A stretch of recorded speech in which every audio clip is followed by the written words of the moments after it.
And when it is the law that will decide who the felon is. You don't judge and decide who the felon is when you have not even had a substantive matter. And that is why at this preliminary stage, you don't expect the court to jump into the arena. The fact that the court didn't give him bail is wrong. The High Court had given him bail. The Federal High Court in Ado-Ekiti gave him bail. They took him to Federal High Court. Now they had another one is springing up in Abuja, but I guess that one is a civil matter. The one in Ibadan is also a civil matter because they came by writ of summons. The one in the magistrate court, obviously, that magistrate cannot, in all honesty, say that he is acting out of his own self-will. He cannot. Because if he does, there's no reason why he will not give him bail. At least give him bail, and then when he perfect his bail condition, he will now come to answer for all the issues. The issue of whether it is a criminal defamation or not, and whether it exists in Ekiti or not, is yet to be fine-tuned. Because I've had one former Attorney General of Ekiti State that says that, yes, the law of Ekiti still recognizes that there's criminal defamation. And everybody will now begin to quote, yes. Check the laws of 2021. I have empirical proof here. I read through it. It doesn't recognize criminal defamation. It only talks about section 70, which where they say breach of public peace through publication. Through publication. Good. A breach of public peace through defamation. Yeah. Which no, not through defamation. No, through publication, sorry. So that's not criminal defamation. Through publication, which, of course, is relying on the Criminal Code Act. Criminal defamation was not all right. expressly. Relying on Criminal Code Act, and it was integrated by Ado-Ekiti. I mean, by Ekiti State in that 2011 laws of Ekiti State of Nigeria. 2012. No, that 2012. There was that one. That one. I am not arguing whether it is still there. Voila everywhere, man. But you know what? Let's wrap it up. Okay, let's go to chapter 9, which happened to be the last chapter. Lawal Pedro the Jackal. Lawal Pedro lent himself as a negotiator and became a broker between those the Eletu were seeking to assert their judgment against and the judgment debtors. He began to play a double game. In one breath, he would assure the affected persons that he was seeking to find peace. And in another breath, he was assuring the Eletus that he would be able to find them some sort of settlement. He held himself out as the solution to the problems of both the litigants and those affected by the judgment. He inserted himself into the situation and became a factor for the Eletus and their victims.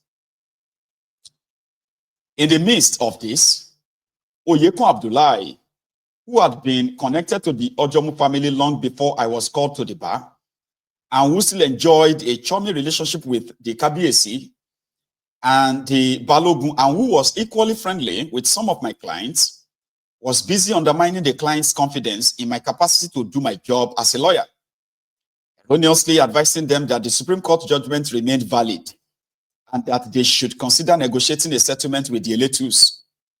I had a situation where the Solicitor General of Lagos State was advising my client to discount my legal advice because he was interested in brokering deals between my clients and the Eletus, who he knew or should have known had a fraudulent claim at best.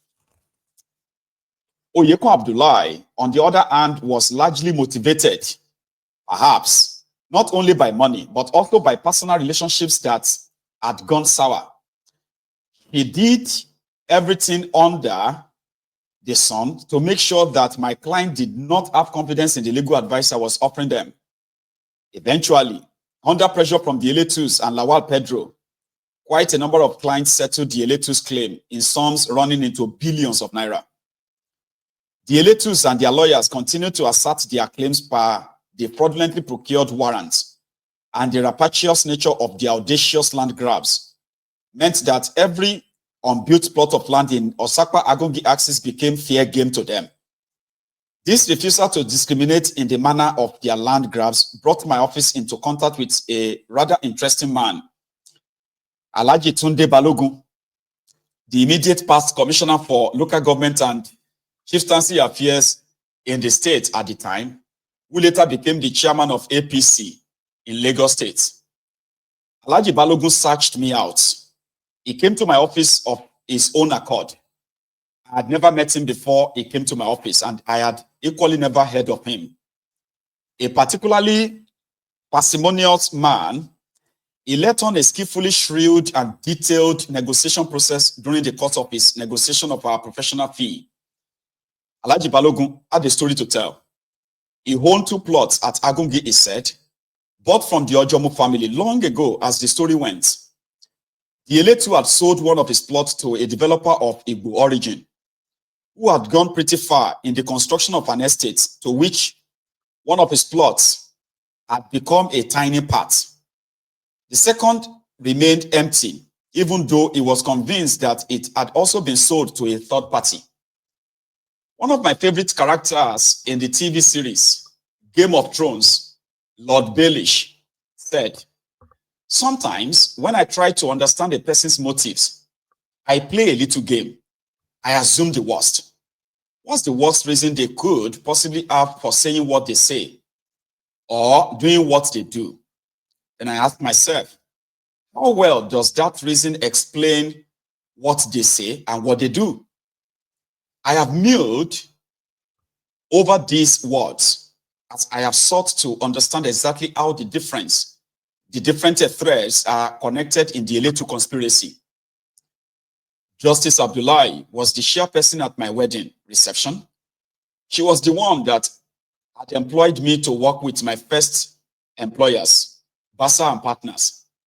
And we had not had any word to say to each other since May 2003, when she had visited my home and rudely sent me to fetch my wife for her, whilst she sat in a car at my gate waiting for my wife to bring her the checkbook to the office account to which my wife was signatory, even as my lady was the controller of the purse. The very same Justice Abdullahi, who was busy undermining my credibility and legal knowledge with key clients, was the very same person that was surreptitiously referring Alhaji Balogun to me. I became quite suspicious and began to sniff and dig around. I called up my wife, and then I called Mr. Mike Bayowa, my former boss and the normal head of chamber in my time at Basa and Partners. Both confirmed that Alhaji was Madam's client, and Mr. Mike further revealed that he was aware of the problems, having been earlier briefed by both Alhaji and Justice Oyekun Abdullahi. I became even more intrigued. Now, Alhaji's case was interesting to me for several reasons, but the most important thing about the case was the timing of the brief and its provenance. Bigger clients were being urged to settle with the Dele by forces within the Lagos state government and judiciary. But here we are, paying counsel to a prince of the political establishment, a 2-time commissioner of the state, and one that was still very much in the good books of the powers that be in the state. I became as intrigued as I was suspicious, and I took on the case after pretending to argue over the fees, in which I had little or no interest. I sued the Dele and their buyer on Alhaji's instruction in suit number LD/3121/14. With Alhaji's case, I was able to make the case I had always made against the Dele judgment. I plead particulars of their fraud. I filed evidence of the survey fraud. I sought to draw them out and into a defense of their shaky ground.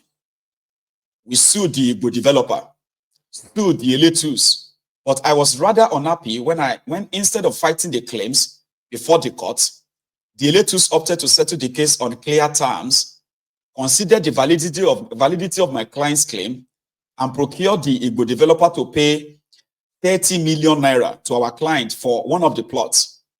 They went further to pay the commercial going rate, whilst accepting our client's claim to the second plot and vacating same immediately after. The Dele agreed to pay 30 million naira in compensation for the encroached plot and gave up all claims in relation to the second plot. This is in spite of the fact that they were busy extorting billions from other people with the same judgments. These terms of settlement eventually became the judgment of the courts. Now, you must understand how Lagos State works in order to understand the real significance of Alhaji Balogun's case. Lagos is in truth a village. Everybody knows everybody. There is something inherently incestuous about the Lagos Power Society. You will find very quickly, if you know who to ask, that everyone is somehow related. If they are not brother or sister from Olowo or Itailewa, it is that they went to some school, church, or mosque together. The elite of Lagos are all somehow related. Oyekun Abdullahi was the lawyer to the Ojomu Shiftansi family in her days as a lawyer. Legend has it that she was the one that brought Rotimi Williams into the Ojomu case. But what is beyond argument is her linkage to the Ojomu family. She was their lawyer and has remained a trusted member of the Ojomu in council. He knows more about the cases that culminated in the Supreme Court judgment. And she also knew everything that I had known about the Eletus fraud and Afe Babalola's shenanigans. Oyekun Abdullahi was aware of the effect of case M/779/93. She had the Ojomu's brief, as did Rotimi Williams Chambers. He knew that I was correct in my position that the Supreme Court could not have granted the Eletus more than the 10 hectares given to them in the case relied upon by the Supreme Court in its original ruling. She understood the incongruity of an Eletu claim for 254 hectares in the face of the clear judicial estoppel raised by their pleadings and the judgment in M/779/93. She knew, and she sent Alhaji Balogun to me, knowing that I was correct in calling out the fraud. I know as a fact that Oyekun Abdullahi advised several clients to discount my legal advice on the Eletu case, and did go to great length to disparage my knowledge of law. But the same person asked Alhaji Balogun to come to me for help. I did not fully understand why until the libel suit I had filed against Afe Babalola was assigned to her court. The last time I saw Lawal Pedro son, he was at a table away from mine at a Lagos party. A friend's mom was having her 80th birthday party somewhere in Ikeja. King Sunny Ade was on the bandstand. Mama was a sissy in her youth. Sunny had waxed an LP serenading her beauty, and men had fallen on Mama's mountains. It was a high-octane party. As is the practice in Lagos, the celebrant had given a list of her invited guests to the musician, and the first I became aware of the presence of the man was when Sunny Ade began to sing his praises. Lawal Pedro was the Solicitor General of Lagos State at the time that the Eletus got their judgment from the Supreme Court. I had become aware of the man very early in my practice life. My friend and second employer, Ademola Adeshina Ogunlana, had worked for him before establishing his own law practice. And as I worked with Ogunlana, he would speak occasionally of his time with Pedro, as he called Pedro in those days, perhaps with some affection. I later came to hear enough from multiple sources to conclude from my own personal knowledge of Sherubawan that he must have coined the nickname Pedro, having characterized the man as a lovable rogue. That Pedro is a rogue is not in doubt. I will let you decide whether he be lovable or evil. At a meeting called by Lagos State, which was shared by Lawal Pedro in his capacity as the Solicitor General of the state, Pedro was given the task of finding a peaceful solution to the impasse by Adeipaye, the mild-mannered Attorney General of the state, who had been tasked with the duty by BRF, Fashola, and to avoid the likelihood of a breakdown of law and order. Lawal Pedro began to speak as if he was the retained counsel for the Dele. In response to our objections to having the Dele described as a chieftaincy family, whose claims are rooted in traditional land ownership, Pedro began to propound rather strange doctrines for the emergence of such families. That was when it began to get interesting, and the point where the extent of Lawal Pedro's shameless capitulation to the pursuit of filthy lucre became glaring and undeniable. The plot thickened when Agbenla, who was also a member of the multi-sectoral government team, became ambivalent about his own composite survey report. Surveying is essentially an actuarial science. There are no variances to be had in the interpretation of a survey. And once a surveyor has the information on the survey, he should not require further information before locating the land on the globe. For a drawing describing a property to be worthy of the name survey, it must describe the land with particularity. Agbenla had been compromised, I surmised. I have come to the knowledge of how, by a rather fortuitous twist of fate, I became the catalyst required for the squabbling thieves to sheath their swords. The facts are all in the public domain. You just need to know where to look and what to look for. I will help you out. A little patience. After knew at the time he was accepting the Dele's brief after their loss at the Court of Appeal that they were not only poor, they were indigent. These people were impecunious.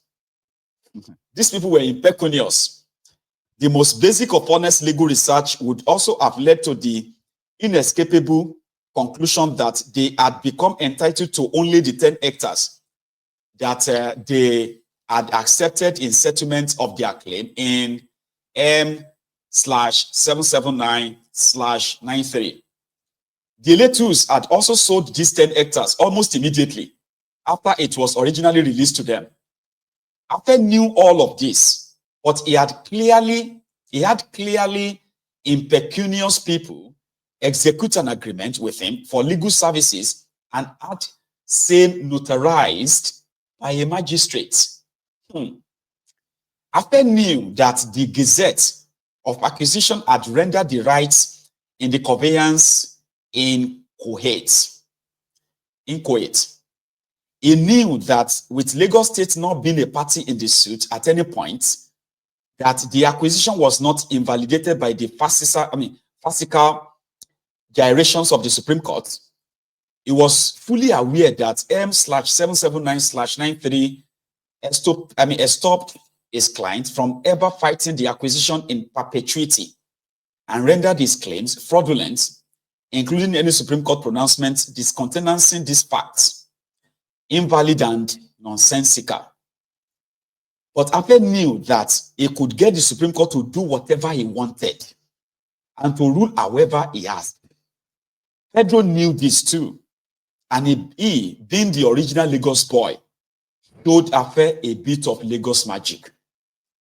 Ape Babalola and the Dele might have killed the buffalo, but they had no way of feeding from the carcass. We had turned the corrupt triumph at the Supreme Court into a Pyrrhic victory. And it was at this point that Pedro craftily inserted himself into the plot. He presented himself to the Dele as the one that could get the corporate developers affected by the fraudulent judgment to pay up, and as the one that was best positioned to get them any form of recompense for their judgments. I have always enjoyed watching wildlife films and documentaries. I am particularly keen to draw parallels between the country of my birth and the animal world, and I warrant that you would be surprised to find how alike we are. When it comes down to it, if Babalola might be likened to the lion, Lawal Pedro and the Lagos gang are the original African wild hyenas. They literally chased Ape Babalola off his scale.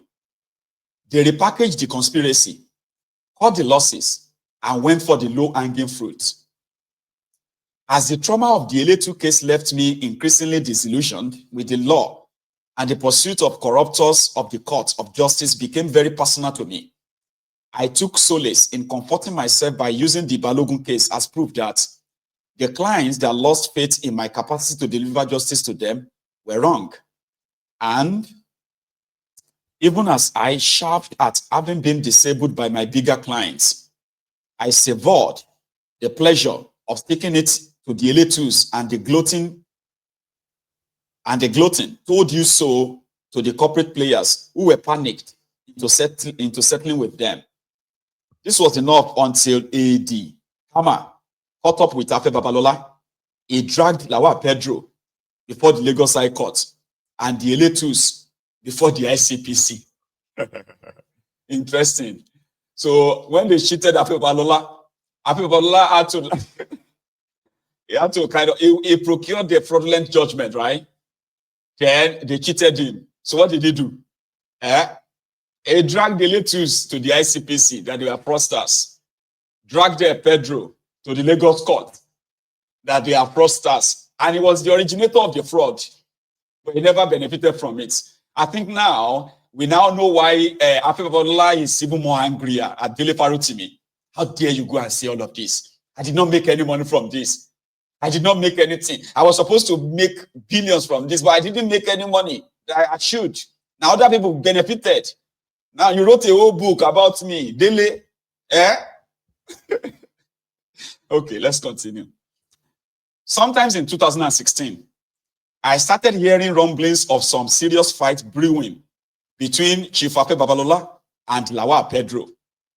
I was told that Chief Babalola had written a petition to the LPDC alleging that Pedro had railroaded his clients, Badamasi Eletu, into an agreement that circumvents his own legal agreements with the Eletus.